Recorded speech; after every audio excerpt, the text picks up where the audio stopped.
atskaites par izlietotajiem augu aizsardzības līdzekļiem un mēslošanas līdzekļiem jūs varat aplūkot sadaļā Atskaites vada līdz.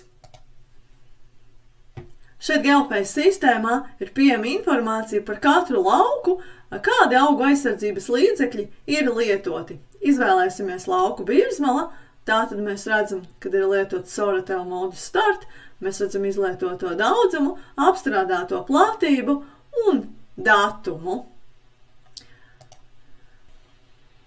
Kādēļ lauks kalni un strautiņi ir apvilkti ar sarkanu? GeoPace sistēma sniedz dažādus brīdinājumus par to, ja produkts tiek lietots neatbilstoši vada marķējumam. Paskatīsimies lauku kalni.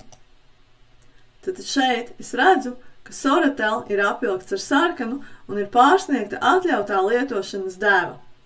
Tātad ievadot datus, kaut kur ir radusies kļūda. Spiežot uz pogas rediģēt informāciju, mēs informāciju varam izlabot. Tātad es redzu, ka es esmu atzīmējusi devu 1 litru uz hektāra, bet pieļaujamā produktam ir no 0,6 līdz 0,8 litri uz hektāra. Ievadām korektu devu un spiežam pogu saglabāt. Nu lūk, ar lauku kalni viss ir kārtībā. Aplūkosim lauku strautiņi.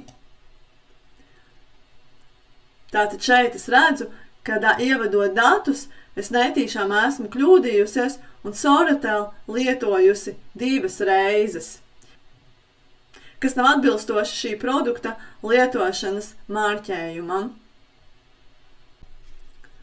Otrā atskaite ir par mēslošanas un kaļķošanas līdzekļu izlietojumu. Klikšķinam uz mēslojums un kaļķošana.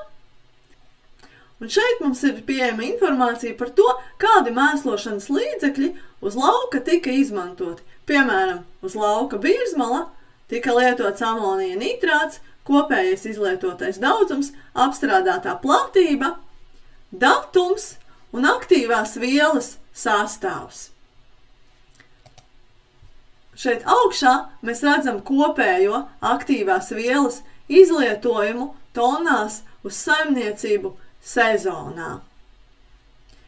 Ja atskaites mums ir nepieciešams izdrukāt, tad spiežam uz pogas lejuplādēt un varam lejuplādēt PDF formātā vai Excel formātā.